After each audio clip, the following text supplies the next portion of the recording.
प्रत्येक व्यक्ति अपने जीवन में ऊंचाइयों को प्राप्त करना चाहता है, लेकिन कुछ ही व्यक्ति होते हैं जो मंजिलों को प्राप्त कर लेते हैं। हमें जीवन में आगे बढ़ने के लिए प्रेरणा की ज़रूरत तो होती ही है।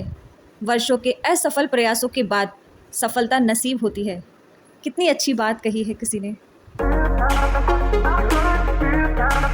तो दोस्तों, अभी बज रहे हैं सुबह के 7 और सूर्य भगवान जी को जल चढ़ाने के साथ होती है मेरे सुबह की शुरुआत। तो आओ आज का व्लॉग हम स्टार्ट करते हैं। तो दोस्तों, आप सबको तो पता ही है, अभी श्राद्ध के दिन चल रहे हैं और श्राद्ध का आज आखिरी दिन है, यानी कि अमावस्या का दिन है। तो आज हमारे घर में मतलब लगभग सभी इंडियन घर में आज के दिन खीर पूड़ी का भोग बनाया जाता है और अपने पितरों को, अपने पूर्वजों को इसका भोग लगाया जाता है। तो श्राद्ध के दिनों में और भी बहुत सारे कार्यक्रम किए जाते हैं जो कि लोग करते हैं। सबकी अपनी अपनी श्रद्धाएं होती हैं। कुछ लोग श्राद्ध के समय में अपने पूर्वजों को याद करके यज्ञ करते हैं और कुएं को अन्न जल अर्पित करते हैं। दरअसल कुएं को यम का प्रतीक माना जाता है। गरुड़ पुराण के अनुसार अगर कुआं श्राद्ध का भोजन ग्रहण कर ले तो पितरों की आत्मा को शांति मिलती है। साथ ही ऐसा होने से यम भी खुश होते हैं और उनका संदेश अपने पितरों तक पहुंचाते हैं। गरुड़ पुराण के अनुसार बताया गया है कि कौवे को यम का वरदान प्राप्त है। यम ने कौवे को वरदान दिया था कि तुम्हें जो भी भोजन करवाएगा उसका भोजन पूर्वजों की आत्मा को शांति देगा। पितृपक्ष में ब्राह्मणों को भोजन कराने के साथ साथ कौवे को भी भोजन कराना बेहद ज़रूरी होता है। कहा जाता है कि इस दौरान पितृ कौवे के रूप में भी हमारे घर के आसपास आ जाते हैं। तो बस अपने पितरों को खुश करने के लिए, उनको भोग लगाने के लिए हम बना रहे हैं यहाँ पे खीर और पूड़ी। मैं और मम्मी सुबह से लगे हुए थे खीर पूड़ी बनाने में। तो धीरे धीरे पूड़ियाँ तल रही हैं। खीर बन चुकी है हमारी और दूसरी गैस पे हमने एक कंडा रखा हुआ है, गोबर के उबले भी बोल सकते हैं आप इनको, जिस पे हम खीरे पे भोग लगाते हैं अपने पितरों का। तो इसको हमने गैस पे रख दिया है। वो जैसे पक जाएगा अच्छे से तो पापा उस पे फिर भोग लगा देंगे।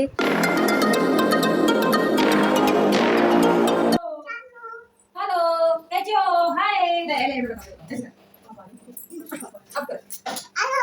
कैसे हो? हेलो, हाय, हाय, कैसे हो? चलो, अच्छे हैं, अच्छे हैं, अच्छे। तो ये पापा आ चुके हैं कंडे लेकर के और यहाँ पे लगाएंगे पापा पितरों को भोग। तो हमारे 2 जगह भोग लगने थे आज को, तो 2 पापा ने इनके टुकड़े कर लिए हैं। तो दोनों अलग अलग जगह पापा भोग लगाएंगे। तो 2 थाली तैयार हुई है। एक थाली ये है, ये मतलब कांसी की थाली है, इसमें पूरा तैयार किया है भोग, और एक दूसरी स्टील की थाली है, उसमें पूरा भोग तैयार किया है। तो दोनों थाली से पापा भी भोग लगाएंगे और उनको भोग लगा के उनको पानी पिला करके फिर उनको ढोक दे के, और ये वाला कार्यक्रम इतना ही हम लोग करते हैं बस। आप लोगों के घर में किस तरीके से श्राद्ध निकाले जाते हैं मुझे भी आप कमेंट करके ज़रूर बताना।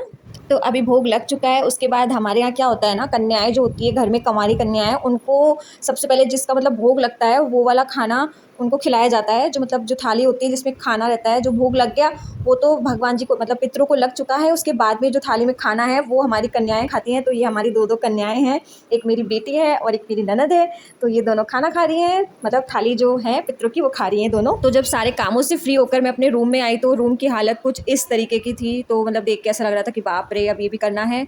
तो फटाफट से मैंने इसकी भी डस्टिंग स्टार्ट करी और इसको भी मैंने क्लीन किया, सब जगह से साफ़ सफाई की। तो ये देखो, मैंने पूरा रूम अच्छे से एकदम साफ़ कर दिया, बेड एकदम सही कर दिया। मतलब बेड एकदम सही हो जाता है उसके बाद में एकदम एनर्जेटिक सा लगने लग जाता है, पूरा रूम बहुत अच्छा सा लगने लग जाता है अगर सिर्फ बेड क्लीन हो जाता है। तो भले ही सिर्फ झाड़ू पोछा नहीं लगाओ, लेकिन अगर बेड अगर सही हो गया तो बिल्कुल सब कुछ साफ़ लगने लग जाता है।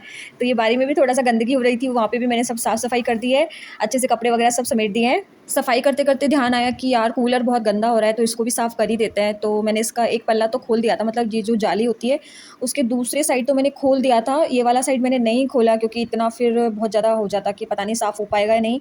तो मैं सिर्फ एक बार टेस्ट करना चाह रही थी क्योंकि पहली बार इसको साफ़ करूँगी, जब से आया तब से साफ़ ही नहीं हुआ। देखो कितना गंदा हो रहा है। मैंने काफ़ी तो उसको साफ़ कर दिया था, उसके बाद याद आया कि एक बार शूट भी कर ही लेती हूँ, तो इसलिए मैंने कहा दिखाने के लिए। तो ये देखो काफ़ी तो मैंने इसकी उतार दी थी, मतलब बहुत पतली पतली पपड़ी जैसी आ रखी थी इसमें, तो बहुत गंदा सा हो रखा था। तो इसको भी सारा कुछ मैंने क्लीन किया अच्छे से। हाँ, बहुत थक गई थी, मतलब आज बहुत ज़्यादा ऐसे वर्किंग वाला काम वाला दिन लग रहा था। तो शाम के करीब 5 बज रहे हैं और मैं चाय मतलब चाय भी चढ़ा कर आई थी कूलर साफ़ करते हुए ही। फिर मेरे को लगा यार चाय ठंडी होने लगी है, तो फिर मैंने चाय भी पी ली। उसके बाद में मैं इसको मतलब एक तरीके से मैंने धो दिया था कूलर को, पाइप लगा के। पीछे मेरे बालकनी में नल है तो वहाँ पर उसी से ही पूरा इसको अच्छे से धो दिया, मतलब ऐसे चमकने लग गया था फिर एकदम कि नया सा कूलर हो गया है। लेकिन मेरे को 2 पल्ले भी खोलने हैं। अब जब सर्दियाँ चली जाएगी, मतलब सर्दियाँ आने वाली हैं, गर्मियाँ चली जाएगी, तब मैं वो दूसरा वाला साइड भी इसको प्रॉपर खोल के उसका पूरा पानी खाली करके और फिर इसको अच्छे से साफ़ करके उसको रख दूँगी। तो इसको साफ़ करने में मुझे बहुत टाइम लग गया था, करीब 1 घंटा लग गया था। तो शाम के खाने का भी टाइम हो रहा था और उसी ड्यूरेशन में मेरे को हाथ में भी बहुत प्रॉब्लम थी, तो उस टाइम पे लेकिन मेरा हाथ का दर्द एकदम सही था। तो इसलिए मैं मतलब कर रही थी और फिर उसके बाद में जब मैंने इसको अच्छे से पूरा धो दिया, उसके बाद शाम को मेरे को इतना ज़्यादा हाथ में दर्द हुआ, बहुत ज़्यादा, मतलब जो गरम पट्टी होती है उस पे मैंने हाथ पे मूव स्प्रे करके बहुत सारी गरम पट्टी, बहुत सारी तो क्या मतलब अच्छे से गरम पट्टी को लपेट के और फिर सोई, मतलब थोड़ी देर रेस्ट किया उस तब भी मतलब बिल्कुल भी सही नहीं हुआ था, बहुत ज़्यादा पेन हो रहा था। बट फिर भी जैसे तैसे करके मैंने इसको साफ़ तो कर दिया था अच्छे से और मतलब एक तरीके से धो ही दिया था इसको, खंगाल खंगाल के, जैसे कपड़े नहीं खंगालते हैं वैसे इसको धो दिया था। बहुत कचरा निकला इसमें से। फिर मैंने यहाँ पीछे से पूरा गंदा हो गया था, सब कुछ साफ़ किया। ये जो इसकी खिड़की खोली थी इसको अच्छे से लगाई, मतलब एक बार तो लगी नहीं थी मुझसे, फिर अच्छे से लगाने की कोशिश करी, दीदी को बुलाया, तब फिर उन्होंने अच्छे से सही किया इसको, पेच वेच इसके लगाए प्रॉपर, फिर जाके ये पूरा सेट हुआ। और ये पीछे मैंने पाइप लगा दिया था कूलर में ताकि पानी भी भरता रहे। हो इसके बाद में मैं पूरी फ्री हुई तो शाम के खाने पीने का टाइम हो गया। तो बस इसी के साथ आज का व्लॉग ख़त्म करते हैं, मिलते हैं नेक्स्ट व्लॉग में, तब तक के लिए बाय, राधे राधे, हरे कृष्णा।